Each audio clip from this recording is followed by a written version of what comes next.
இந்த உலகையாவுடைய முதலாவது அதனுடைய வரைவிலக்கணம் என்ன? உலகையானால் என்ன? அது எந்த சொல்லிலிருந்து வந்தது? நான் அடிக்கடி பார்ப்போம் துஹா தொழுகை. துஹா தொழுகை தொடரக்கூடிய நேரம் முற்பகலுடைய நேரம். அரபியில் புகருக்கு முந்தின நேரத்திற்கு சொல்றது துஹாவுடைய நேரம். முற்பகலின் மீது சத்தியமாக சூரத்து துஹா. அந்த துஹா என்ற சொல்லிலிருந்துதான் உதஹியா என்ற சொல் வந்தது. உதஹியாவும் அந்த நேரத்தில் கொடுக்கப்பட வேண்டிய ஒன்று. அதனால்தான் உதஹியா முற்பகலில் பெருநாளுடைய தொழுகைக்கு பின்னால் முற்பகலில் கொடுக்கக்கூடிய ஒன்று. அந்த அடிப்படையில் தான் துஹா என்ற சொல்லிலிருந்து உதஹியா என்ற சொல் பெறப்பட்டது. இரண்டாவது ஒரு வார்த்தை பேசப்படும் குர்பான். உங்களோட குர்பான் கொடுக்கலையா? குர்பான் பார்சல் இல்லையா? குர்பான் இந்த ரெண்டு வார்த்தை அரபிலே பாதிக்கப்படும். இப்ப உதஹியா என்பதற்கு சொல்ல தெரியும்.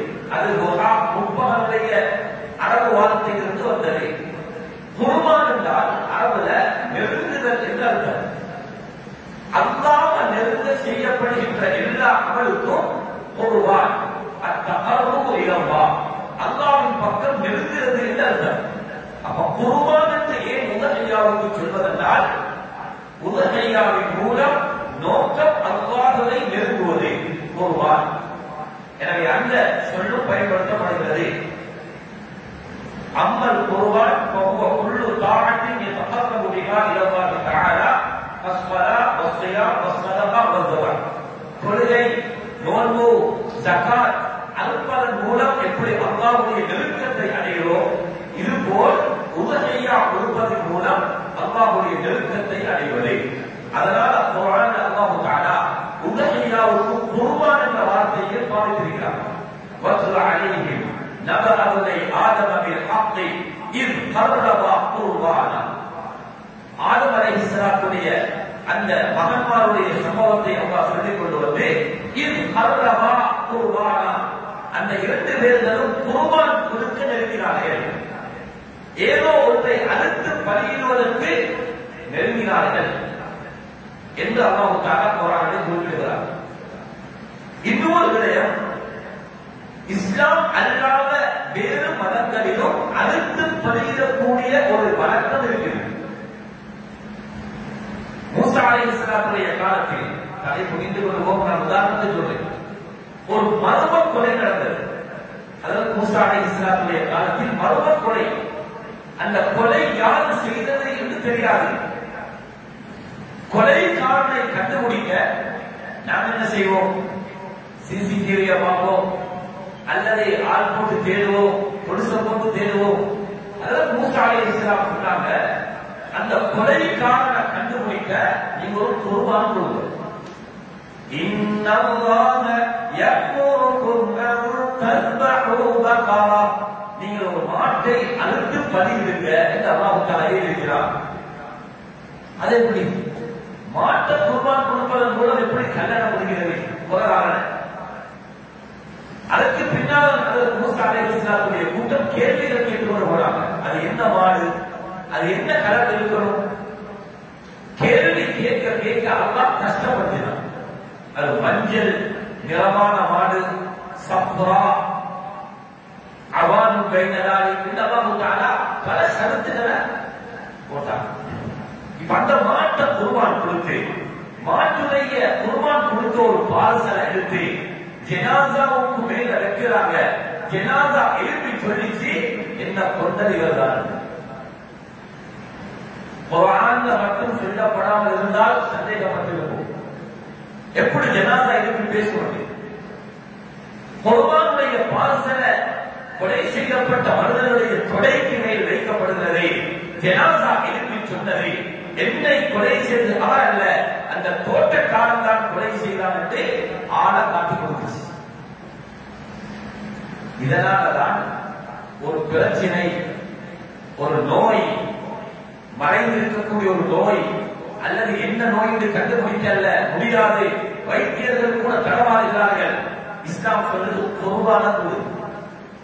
நோய் லேசாகும், நோய் குணமாகும். இப்படியான ஒரு வழிகாட்டல் குர்ஆன்ல இருக்கிறது.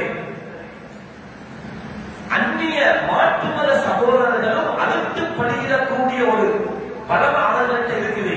அதனால நான் குர்ஆன் வேறொரு சொல்லுது, வமா துபிஹ அல நுசுபி, அவர்களுடைய வணக்கத்திற்காக வேண்டி அறுக்கப்படுவதும் உங்களுக்கு ஹராமாக்கப்பட்டிருக்கிறது.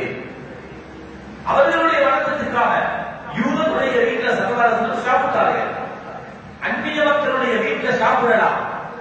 ஆனால் அவர்களுடைய வணக்கம் சார்ந்து அவர்களுடைய ஒரு நேர்ச்சைக்காக வேண்டி அறுத்து அதன் மூலம் ஏதாவது சாப்பாடு செய்தால் அதனை சாப்பிட மார்க்கத்தில் அனுமதியில்லை. அதற்கு ஆதாரமாக இந்த ஆயத்து தான் பெறப்படுகிறது. தன்சனுடைய விஷயத்திலேயோ உலமாக்களுடைய கருத்து அது அவர்களுடைய வணக்கம் சார்ந்ததாக இருந்தால், அதுக்குத்தான் அது கொடுக்கப்படுவதாக இருந்தால் அதை சாப்பிட முடியாது. ஆனால் ஒரு கருத்து இருக்கிறது, அது அவர்கள் வரக்கூடியவர்களுக்கு சந்தோஷமாக ஒரு சதகாவாக அது கொடுப்பதாகவும் சொல்லப்பட்டிருக்கிறது. அப்படியாக இருந்தால் மார்க்கத்துடைய சட்ட வித்தியாசமாகும். இந்த இடத்துல சொல்ல வரக்கூடிய விடயம் என்ன தெரியுமா? அடுத்து பணியிடக்கூடிய ஒரு இபாதத் அது மாற்று மத சகோதரர்களிடத்திலேயும் அவர்களுடைய மார்க்கத்திலேயும் இருக்கிறது. அந்த அடிப்படையில் உதுஹிய்யா என்பதை இஸ்லாமுடைய சின்னம் என்று பேசுகிறது. சின்னங்களை அழிக்க முடியாது. இலங்கையில முஸ்லிம்கள் வாழ்ந்தார்கள்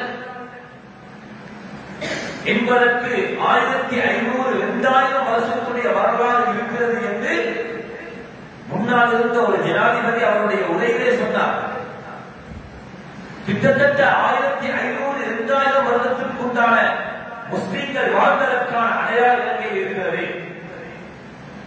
பேருவரையும் அதிலே அடங்கும். எங்களுடைய ஊர் மாவட்ட பிரம்மாண்டமா இருக்கிற ஊர்ல நாங்கள் வசிக்கக்கூடிய ஒரு ஊர். ஹிஜ்ரி 133 யாரா? ஹிஜ்ரி 135 கடைசி சஹாபி மரணிக்கிறார் 111 அபூ துஃபைல் ரலியல்லாஹு அன்ஹு. அவர்கள் தான் கடைசி சஹாபி. 111 சஹாபி மரணிக்கிறார்களா? 133 135 யார காலம்? தாபிஈன்களுடைய காலம். தாபிஈன்களுடைய காலத்தில் முஸ்லிம்கள் இலங்கையிலே வாழ்ந்திருக்கிறார்கள். அதற்கான சான்றிதழ் அந்த ஜனாசா அந்த காலத்திலே அடக்கம் செய்யப்பட்ட ஜனாசாக்களில் கல்லு நாட்டப்பட்டிருக்கிறது. அந்த கல்லில் ஹிஜ்ரி 133 ஹிஜ்ரி 135 அந்த கல்லுகளை மிஸ்ருடைய எகிப்துடைய மியூசியத்திற்கு கொண்டு போய் வைத்து அதற்கு பின்னால் கொழும்பு மியூசியத்தில் அது வைக்கப்பட்டு இப்பொழுது எங்களுடைய ஊர் மஸ்ஜிதில் ஒரு இடத்தில் அந்த கல்லு பாதுகாப்பாக வைக்கப்பட்டிருக்கிறது. அவர் 60 வருஷம் வாழ்ந்திருந்தால் 133 135க்கு முன்னால் 60 கூட்டினால் அப்ப சஹாபாக்களுடைய காலத்தில் முஸ்லிம்கள் இலங்கையில் வாழ்ந்திருக்கிறார்கள். இப்படியான வரலாறு கொண்ட ஒரு பின்னணி இலங்கையில் முஸ்லிம்களுக்கு இருக்குது. ஷிஆர் என்பது அடையாள சின்னம் என்பதை அழிக்க முடியாது. அல்லாஹ் குர்ஆன்ல சொல்றார், இன்ன ஸஃபா வல் மர்வத மின் ஷஆயிரில்லாஹ். ஸஃபா மர்வா ரெண்டும் முஸ்லிம்களுடைய இஸ்லாமுடைய சின்னங்கள். அல்லாஹ் சொல்றார், வல் புதுன ஜஅல்னாஹா லகும் மின் ஷஆயிரில்லாஹி லகும். நீங்கள் உதஹியா கொடுக்கக்கூடிய ஒட்டகம் அல்லாஹ்வுடைய சின்னத்தில் நின்று உள்ளது. உதஹியா என்பது எங்களுடைய ஷிஆர், ஒரு சின்னம். எப்படி இலங்கை கொடியில அந்த சின்னம் சின்னமாக இருக்கிறதோ, எங்களுடைய மார்க்கத்தில் தொப்பி என்பது முஸ்லிம்களுடைய பாரம்பரிய முஸ்லிம்கள் பின்பற்றக்கூடிய செயல். அது ஒரு மஸ்ஜிதாக இருக்கேனும் ஒரு கட்டிடமாக இருக்கேனும் முஸ்லிம்கள் வாழ்ந்ததற்கான ஒரு ஷிஆராக சின்னமாக கணிக்கப்படுகிறது. இது போலதான் உதுஹிய்யா என்பது இஸ்லாமுடைய ஒரு சின்னமாக கணிக்கப்படுகிறது. அதற்கு குர்ஆன்ல தெளிவான ஆயத்து இருக்கிறது.